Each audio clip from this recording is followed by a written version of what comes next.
Hey everyone, welcome back to Clipping Coupons with Jennison Fixed Income. My name is Alex Chansky, and I'll be your host for the show. Today I have with me Steve Weiss, Managing Director, Fixed Income Business Development here in the Boston office. Fun fact about Steve is that him and I both started at Jennison last year on the exact same day. Steve, how are you doing today? I am doing well. Happy to be here. Great. If you could maybe give me a quick 30-second breakdown of maybe your role here and any relevant background in fixed income that you want to talk about today. Sure. Well, I've been in bonds pretty much my entire adult career, 30 plus years.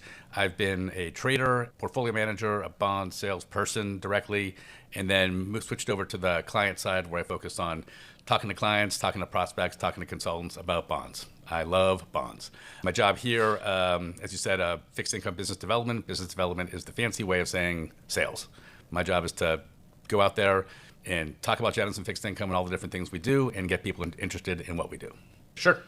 Okay, cool. So the first official question I have here, can you tell me a little bit about maybe the role of fixed income in a broader portfolio? Fixed income serves as the anchor to windward in a asset allocation. You think about other asset classes, equities, private investments, all these other things are trying to generate real high returns, and with those high returns comes risk. And the role of fixed income, especially investment-grade fixed incomes, are kind of steady state, holding the overall portfolio's volatility lower. I actually asked ChatGPT, I said, hey, explain why someone should own bonds in a diversified portfolio as if I were in kindergarten. And ChatGPT came back and said, okay, imagine you have a box of crayons, right? And you've got all these different colors. And bonds are a certain color and stocks are a different color. And when you think about it, bonds are there to help balance it out. So you've got maybe colors like blue and red and orange, maybe kind of going all over the page. You need something that's going to kind of hone that in, keep it together, keep you within the lines, I think, where some of the other stuff goes out of the lines. So then I asked, what color would bonds be? What color crayon would bonds be? And it came back with, which was kind of depressing as a bond guy, but it said gray is the color that bonds should be. But it fits. I'll read it actually verbatim as what it said. It said, gray is stable, a calm color that doesn't stand out much. Just like bonds tend to provide steady returns and stability in an investment portfolio. It's not as flashy as bright colors like red or blue, equity or private investments, but it's dependable and can complement the other colors well. So I thought that was a great answer, and that's basically the way I think of it in fixed income portfolios. One thing I would add is that while it's supposed to do that, it's also there to provide, really when the rubber hits the road, liquidity and stability. And now, since rates have risen since 2022, actually bonds can actually now provide some return, where before we were in that zero interest rate environment, they didn't do much. I love that analogy as well of the different crayon colors. Okay. And then so the next question I have for you, can you tell me a little bit about how different plan sponsors think about and use fixed income? So I know before we started recording, we were talking a little bit about defined benefit versus defined contribution plans. Yeah, just walk me through a little bit about how each of those work and how fixed income maybe fits into that as well. Sure.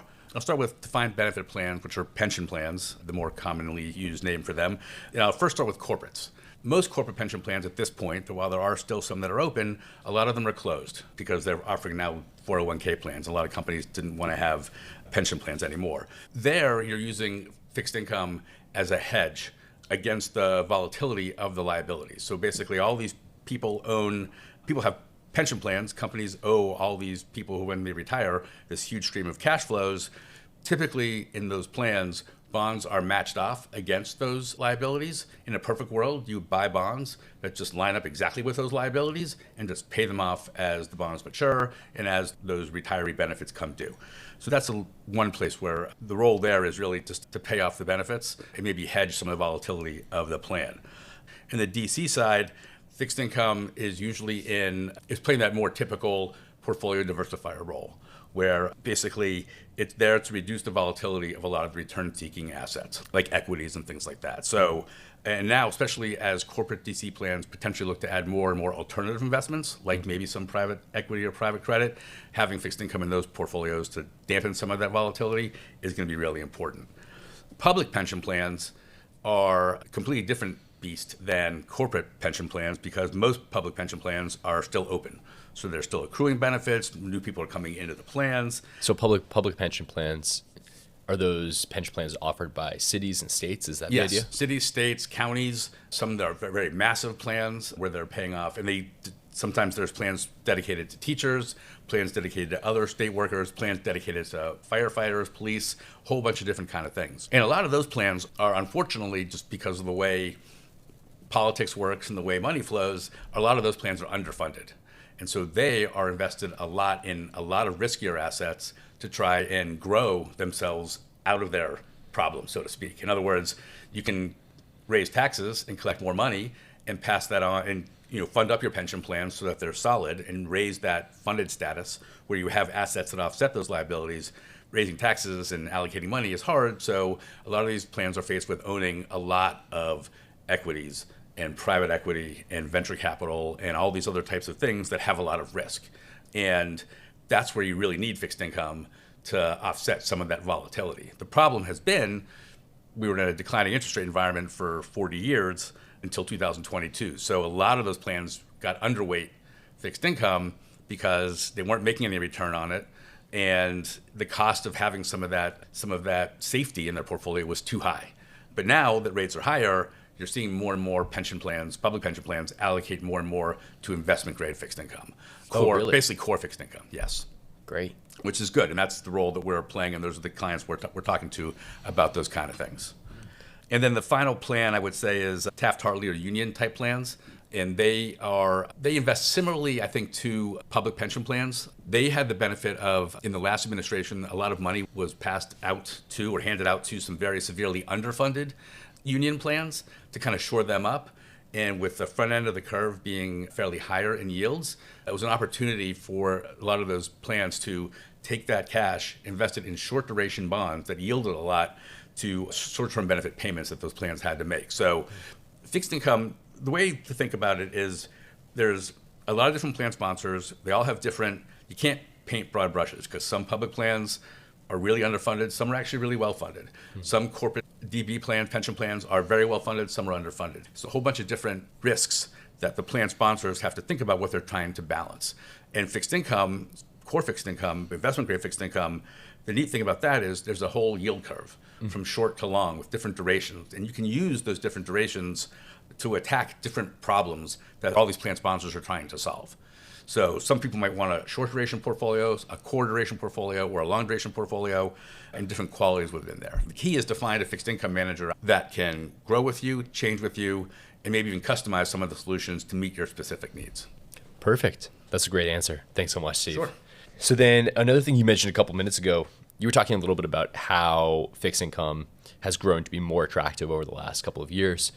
Yeah, just tell me a little bit more about that. Why, from a very high level, would you say that fixed income is more attractive right now? Yeah. So, I mean, the main thing that made fixed income finally more attractive is that the Fed, when it was fighting inflation, coming out of the COVID era, raised short-term interest rates, which really raised rates across the yield curve higher. And so a core bond portfolio that in 2021 was probably yielding somewhere close to 2%. That's a hard investment for any plan sponsor to say, yay, I want to invest in something that's yielding 2%. Even though it served a role, right? Its price isn't going to move as much or be as volatile maybe as equities at the time. It's a really expensive insurance policy when it's only yielding 2%. So with the rate hikes, where short rates went up to as high as 5%, core bond yields now are in the 4.75-ish, 5-ish% camp. In fact, if you look at investment consultants in our industry, most of them put out these 10-year capital market assumptions that kind of help all their different clients figure out how to allocate across the different asset classes. Most people are putting core bond return assumptions at around 4.75% over the next 5 to 10 years. That's a legitimate return now, right? Wow, So, yeah. I mean, that's a spending rate of an endowment, right? We didn't talk about endowments in the prior answer, but endowments and foundations typically have a 5% spending rate. You can actually get pretty close to that with investment grade, run-of-the-mill core bonds. Wow. Yeah, so I think I think fixed income is attractive now because it still provides that ballast, that anchor to windward, that boring gray crayon, and it offers some yield. But I think I think why fixed income, especially investment grade fixed income, is becoming more important now is there's been a lot of talk and a lot of allocations to private credit, to private markets. When you look at all these different plan sponsors that we talked about, the public plans, Taft-Hartley plans, even some corporate plans, DC plans, they're all diversifying, which is great, into these higher octane asset classes, which makes the role of fixed income to be that ballast even more important than it has been in the past. So I think as you think about fixed income, especially now that rates are higher, you don't have to chase your yield as much. So back when rates were 2%, people were buying more triple B bonds, more esoteric investment grade bonds, things that had less liquidity, things that had more risk.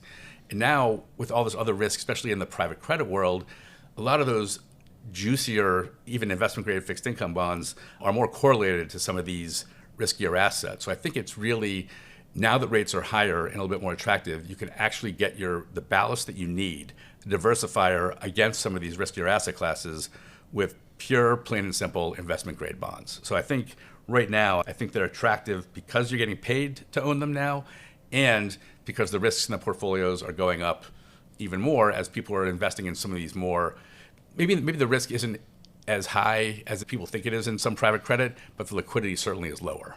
And so owning a liquid 5% returning instrument is really attractive right now, I think. Great. Thanks so much, Steve. Can I do one more analogy? Please, yeah, give me another analogy. So is this one from AI, or do you think of this one? This one was from me, and bear with me, it might be a stretch, but I am a drummer. So when I asked ChatGPT, it gave me the crayon analogy, right? I personally was thinking about one as a rock band. I like rock and roll. I play rock drums. And when I think about the different actors or the different members of a rock band, you've got your lead singer, right? That to me is your private equity, your private venture, all the glory. So the long flowing hair, the rock god, right? That's what makes the band, right? And they're a little bit volatile sometimes, right? You've seen bands break up because the lead singer, thinks he's all that. And then you've got guitar. Guitar players, essential to a rock band. Rhythm guitar to me is like your large cap equity, right? Like you need it. It drives the band. A really good one can really make a band. But even just a regular old rhythm guitar player is fine. That's equity. I think lead guitar players like small cap equity, a little more flashy. You don't always need it. No, not always going to be a guitar solo, but often there's a guitar solo, and that's when small cap kind of shines. No, this is the stretch, so you have to bear with me. I think of bass guitar kind of as private credit, right? Like it's not as flashy as the lead singer and the private equity, but a really good one, a really good bass player, a really good private credit manager helps out more than you think. And then I'm going to make some enemies on this one. Keyboard players, right? I think of keyboard players as hedge funds. You don't always need one. Not sure you need one, but when you think about it, like keys are there to fill some gaps, fill some holes. Yeah. Like a good one knows when to shine and when to lay back a little bit. So that's kind of how I think about hedge funds. And then this is a little self-serving, but drums. Drums are investment grade public fixed income, right? Okay. Rock steady, keeping it all together. Keeping the beat. Yeah. Frankly, I think working the hardest. All four limbs are going. Working really hard for not a lot of payoff. Drummers are most amount of math involved. Yeah, exactly. And behind the stage, you don't even see the drummer sometimes. They're just off there, just keeping it tight. Every now and again, there's a drum solo, and that's why sometimes you need that solo. Like we needed it in 2008 when COVID hit. Like there's definitely times when you need that rock steady drum to maybe take a solo. But on the whole, gray crayon, rock drummer, keeping it steady is how I kind of think about the role of fixed income in a portfolio. That's fantastic. I love that analogy, maybe even more than the first one.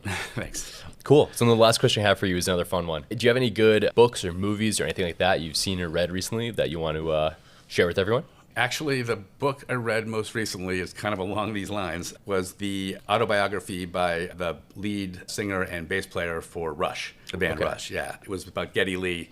His story is amazing. As a rock star, you don't hear a lot about this, but his family were Holocaust survivors, and he grew up in this really interesting environment, and just his life story and how the band progressed. The book went album by album, so as a rock geek, talked about the recording of some of the different bands. I don't know if you probably don't know this, but Neil Peart, who's the drummer, passed away, and it ended with some of that kind of like really heavy, and I was definitely tearing up at the end, but it was a really good rock book, I thought. That's fantastic. What was the name of it?